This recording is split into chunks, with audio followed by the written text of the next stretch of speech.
Muchas mujeres en Rusia se están apresurando a casarse con soldados que van al frente de batalla. Todo lo que ellas piden es que él regrese rápido, pero en un ataúd, no con vida. Parece un caso aislado, pero esto se ha convertido en una de las tendencias de mayor crecimiento en Rusia. Miles de mujeres ahora están usando tácticas inquietantemente baratas y siniestras para atrapar a los soldados en el matrimonio. Tienen una identidad extraña. Algunas personas las llaman las viudas negras. La bloguera militar Anastasia Keshevorova y otros comentaristas pro-guerra han documentado lo que llaman la trampa de miel de Luhansk. Estas son operaciones organizadas concentradas en las zonas traseras de ciudades ocupadas como Luhansk y Donetsk. Estas ciudades son centros de rotación para soldados que vuelven del frente, a menudo conmocionados y exhaustos. Grupos de mujeres, a veces en bandas organizadas, suelen visitar restaurantes y bares cerca de bases militares. Sus objetivos son militares específicos que parecen solitarios o alejados de sus familias. De vuelta en Rusia, hombres vulnerables a la promesa de conexión. El objetivo es el mismo: asegurar un registro de matrimonio lo más rápido posible, bajo condiciones de guerra. Rusia ha eliminado el periodo de espera estándar de un mes para casarse, permitiendo que las parejas se casen el mismo día en que se conocen. Una vez que se registra ese matrimonio, la mujer se convierte en la principal beneficiaria legal. Y ahora, lo único que ella espera es su muerte. Cuanto antes, mejor. La historia de Sergei Kandolsko podría explicar por qué hacen esto.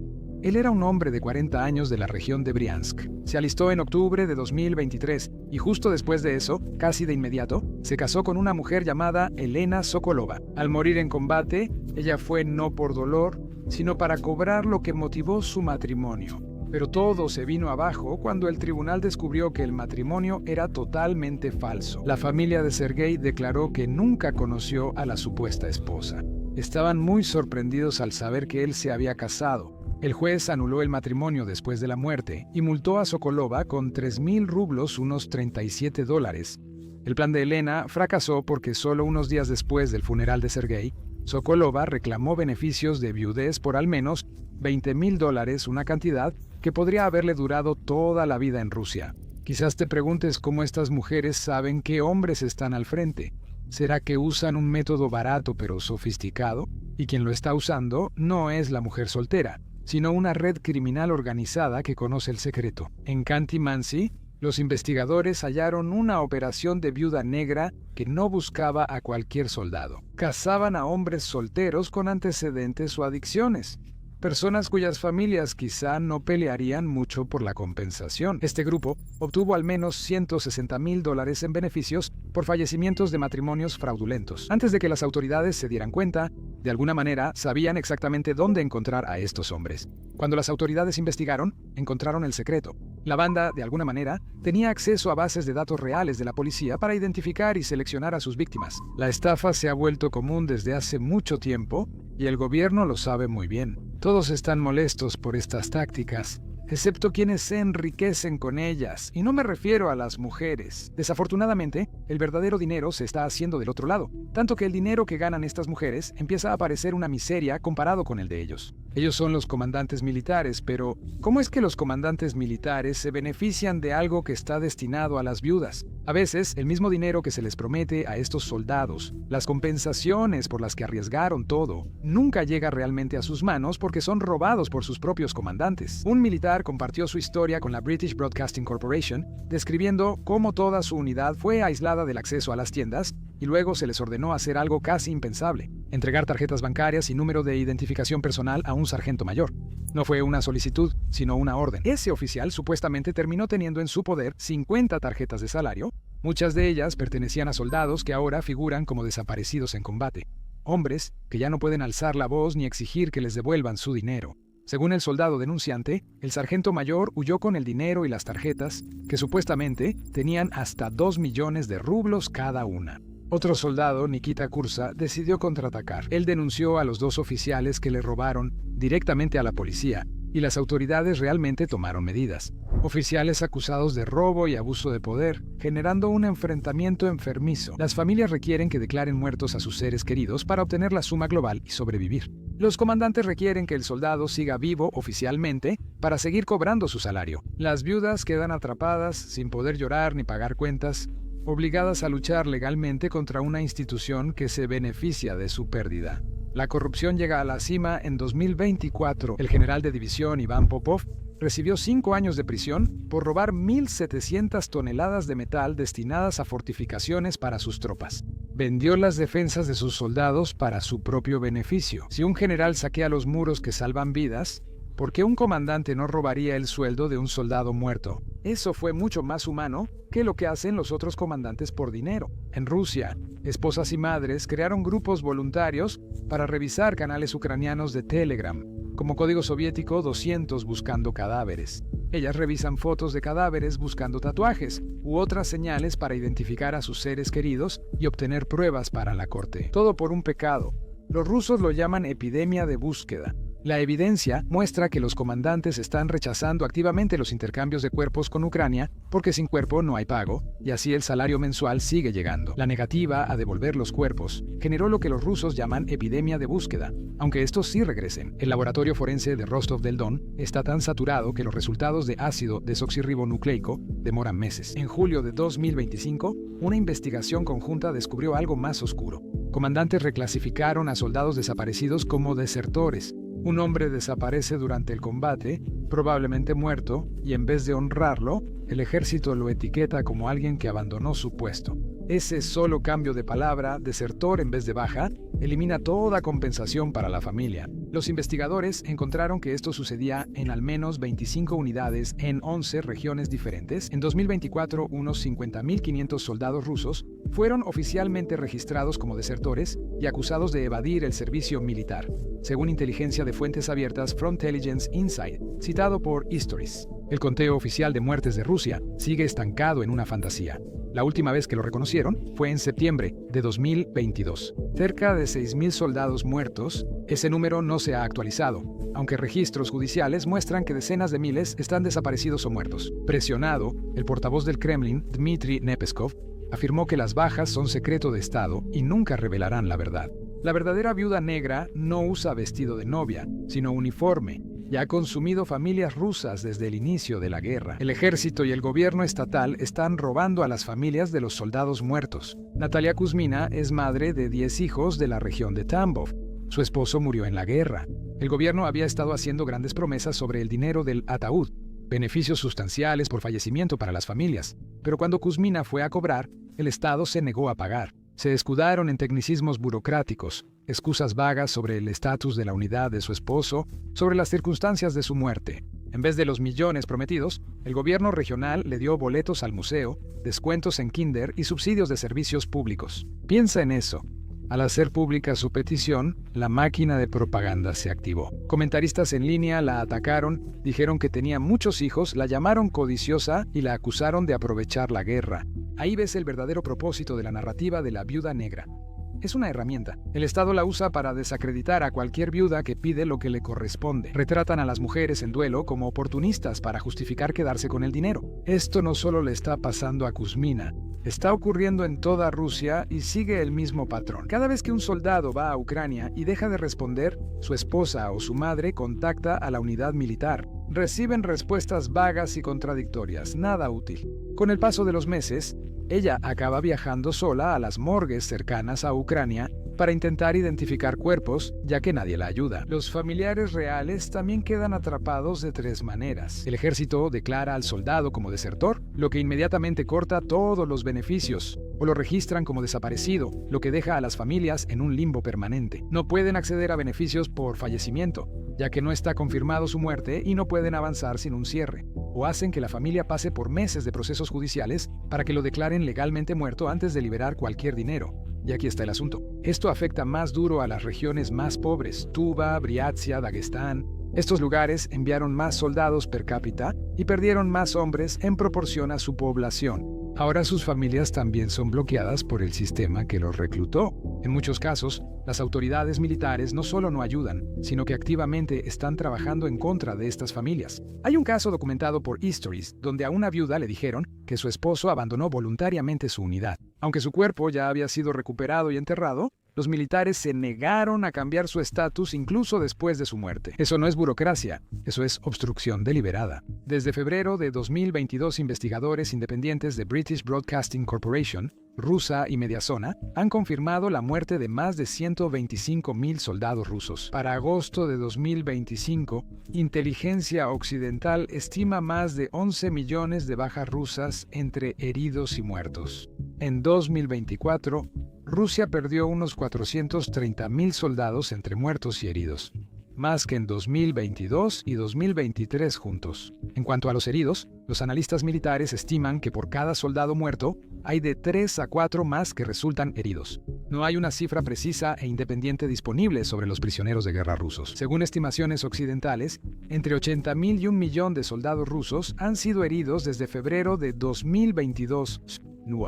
Actualmente hay 63,000 soldados rusos oficialmente desaparecidos. Eso significa que casi 63,000 familias están atrapadas en esta pesadilla, buscando respuestas que tal vez nunca lleguen. El proceso de identificar los cuerpos se ha convertido en un desastre por sí mismo. Rusia hizo 48,000 pruebas de ácido desoxirribonucleico para identificar restos militares hasta diciembre de 2024. Los cuerpos regresan gravemente dañados por artillería, drones y misiles. El análisis de ácido desoxirribonucleico de fragmentos óseos suele ser la única opción. Esto tarda meses, dejando a las familias esperando para enterrar a sus muertos. Un soldado mártir merece mucho respeto, pero en Rusia tienen una etiqueta de precio. Un economista ruso desglosó cuánto vale realmente la muerte de un soldado, y las cifras son asombrosas. Un hombre de 35 años que sirve solo un año y muere en combate genera aproximadamente 145 millones de rublos para su familia, algo entre 150,000 y 180,000 dólares. Eso equivale a 20 veces el salario anual promedio en Rusia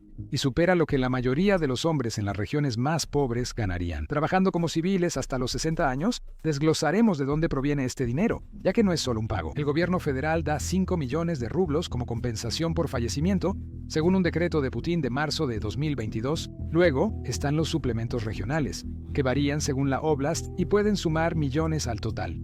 Los soldados también reciben salarios de combate de hasta 52 millones de rublos en su primer año, mucho más que en la vida civil si resultan heridos antes de morir. Se otorgan 3 millones de rublos por lesiones. Al sumar los pagos extra de seguros según rango y circunstancias, la cifra supera los 14 millones de rublos para las mujeres que viven en las regiones más devastadas económicamente de Rusia, lugares donde las tasas de pobreza ya eran del 28 al 30% incluso antes de la guerra. No es solo una cifra grande, es una riqueza que transforma generaciones. Esta es la realidad para millones de mujeres en las regiones más pobres de Rusia, como Tuva, Buryatia, Dagestán y la República de Altai. No son solo datos en un mapa, son comunidades donde la pobreza es lo común y las oportunidades parecen sueños lejanos para quienes no viven en ciudades brillantes. En 2022, cerca del 34% de los habitantes de Tuva vivían bajo la línea de pobreza, siendo la región más pobre de Rusia. Casi el 7% vivía en pobreza extrema, sin cubrir necesidades básicas para sobrevivir. En Moscú, el salario mensual promedio en 2024 superó los 160,000 rublos, mientras que en Chukotka los trabajadores ganaban unos 185,000 rublos al mes. El contraste no solo es sorprendente, es asombroso. En Tuva, la mayoría sobrevive con 20,000 rublos mensuales, ubicándose entre las regiones más pobres de Rusia. En Ingusetia, con el salario promedio más bajo en 2024, los trabajadores ganaban unos 4,000 rublos mensuales. Mientras tanto, en el sur, el Cáucaso y el Volga, en lugares como Dagestán, Chechenia, Kalmucia e Ingusetia, muchas personas ganan menos de 30,000 rublos al mes y aproximadamente la mitad de la población está por debajo incluso de ese modesto umbral. Las regiones más ricas de Rusia ganan hasta 5 veces más que las más pobres, y esa diferencia no siempre existió. Se amplió mucho entre 2021 y 2024. La tasa nacional de pobreza es de 8 a 9%, según estadísticas oficiales. Se usan cifras basadas en una línea de pobreza muy baja, ocultando la gravedad de las dificultades en estas zonas del país. El 66% de los rusos gana menos de 40,000 rublos mensuales. El 1% más rico, ubicado sobre todo en Moscú y algunas regiones ricas, tiene ingresos promedio de 128,000 a 350,000 rublos al mes. Agrega un contrato de guerra a la ecuación y los números cambian de forma casi irreal. En Karachay, Caraquesia, Un bono de alistamiento militar de 16 millones de rublos equivale a 68 veces el ingreso mensual promedio de 23.400 rublos. Para alguien en estas regiones, los bonos de guerra y el pago por combate pueden alcanzar fácilmente entre 20.000 y 30.000 rublos en un solo mes, dinero que supera lo que ganarían en medio año.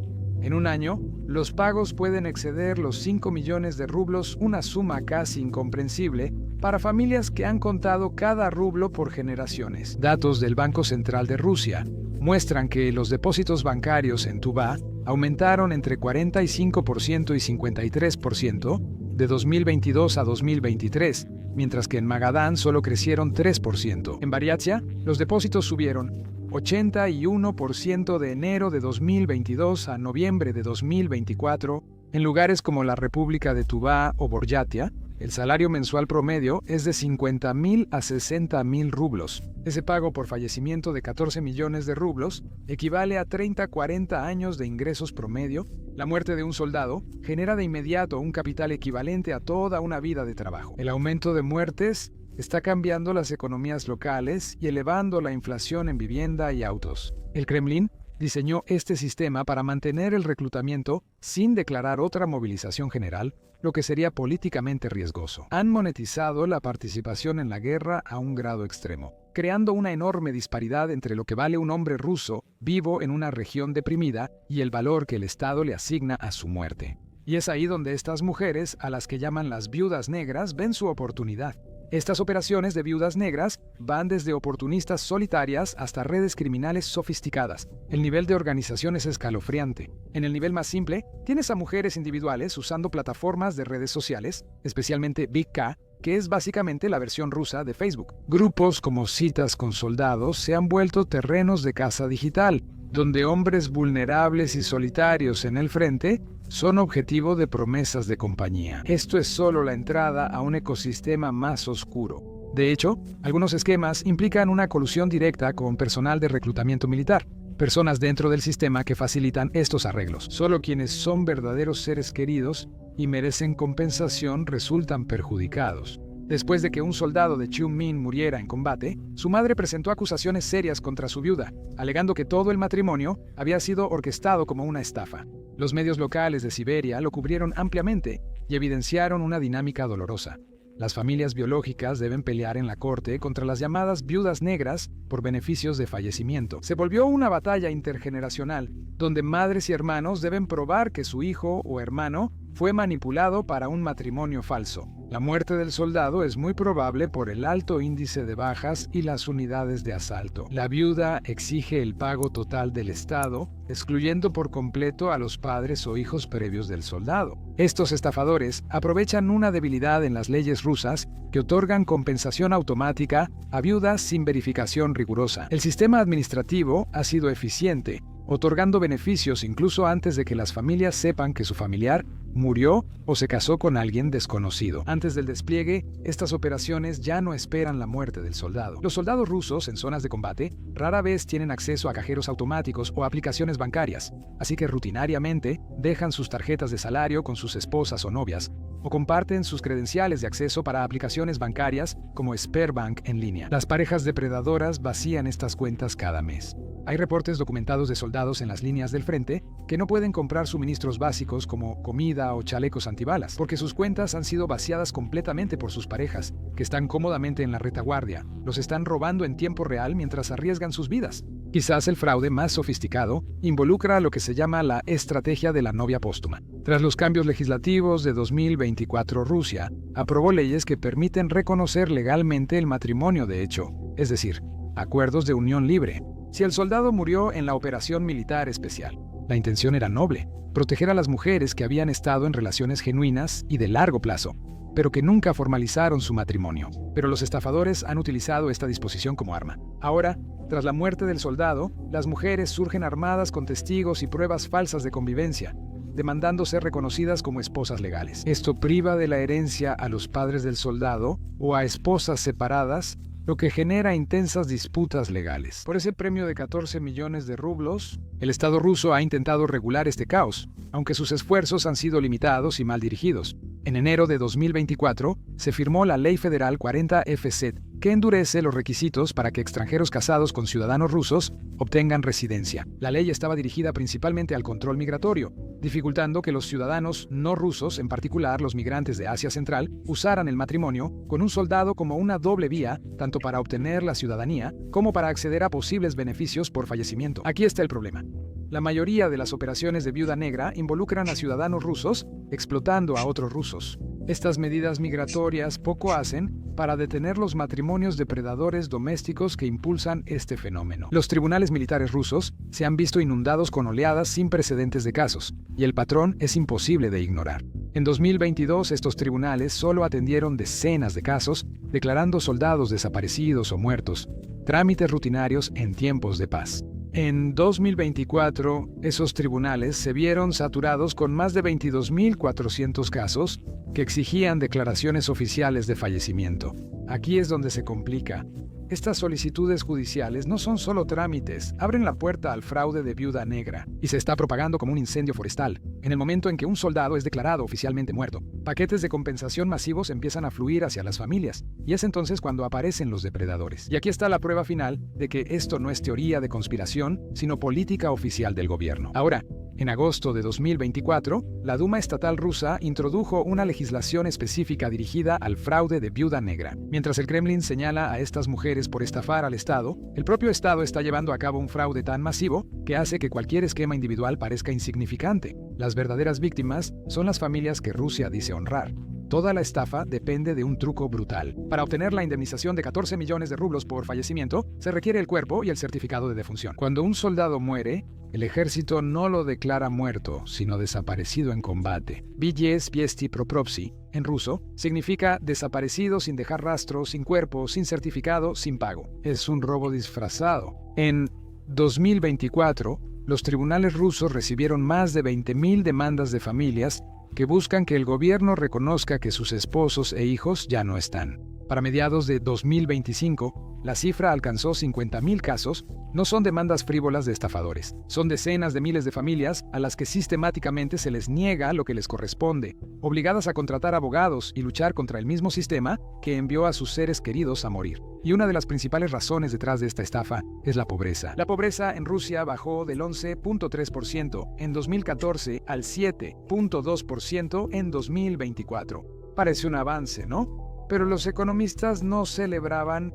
Saben que esta disminución no está relacionada con el desarrollo económico real. Los salarios militares ayudan a las familias a superar la pobreza, las compensaciones por fallecimiento generan ingresos únicos y los empleos en manufactura de guerra también aportan. Rusia está midiendo el éxito económico a través del dinero que proviene de bajas masivas. El mercado laboral está completamente distorsionado. Toda la economía civil de Rusia sufre escasez de trabajadores porque los altos salarios militares hacen que la gente prefiera ir a la guerra que tener empleos normales. Bloomberg informó en 2024 que las autoridades regionales solo pudieron cubrir 2/3 de las cuotas de reclutamiento. A pesar de las enormes bonificaciones, Putin tuvo que aumentar las bonificaciones federales de firma a 40.000 rublos solo para mantener a la gente enlistándose. Y todo este dinero que inunda las regiones pobres está alimentando la inflación. El Banco Central de Rusia subió las tasas de interés a más del 20% en 2024 para combatirlo. Esto crea un círculo vicioso. La inflación disminuye el salario militar y la compensación por fallecimiento, por lo que el gobierno debe aumentar los pagos para mantener el reclutamiento. La economista Marlene Laurel habla sobre una nueva guerra. Las personas de clase media con ingresos superiores a 10.000 rublos al mes bajaron del 57% en 2021 al 10% en 2023. Esta clase media depende totalmente de ingresos de la guerra. Si termina, muchas regiones colapsarían económicamente. Un estudio de 2019 estimó que los rusos valoraban sus vidas entre 24 y 133 millones de rublos según sus ingresos. El paquete de compensación por fallecimiento de 145 millones de rublos supera el límite máximo. Matemáticamente, morir en servicio militar se ha vuelto financieramente racional. Algunas familias están haciendo estos cálculos explícitamente. Incentivan a familiares hombres a firmar contratos militares para escapar de la pobreza generacional. La muerte de un familiar se vuelve parte del cálculo económico familiar. El entorno de dinero en efectivo ha generado más problemas. Soldados con bonificaciones por lesiones son blancos. Najida Hursa obtuvo 27 millones de rublos como pago de combate y compensación por lesiones. La policía lo detuvo mientras estaba ebrio y, según él, le robó todos sus ahorros en efectivo. Pero aquí hay algo de lo que nadie habla. Los gobiernos regionales no pueden permitirse esto. Los pagos federales son independientes, pero los gobernadores deben dar entre 1 y 3 millones de rublos extra de los presupuestos locales. Varias regiones están casi en bancarrota por esto. A finales de 2024, Yakutia suspendió temporalmente los pagos a soldados y sus familias. Se quedaron sin dinero. Los funcionarios dijeron que no podían prever la demanda, que es solo una forma educada de decir que las bajas fueron más altas de lo esperado. Para septiembre de 2025, los presupuestos regionales de Rusia mostraron un déficit acumulado de 7.248 mil millones de rublos. El año pasado hubo superávit.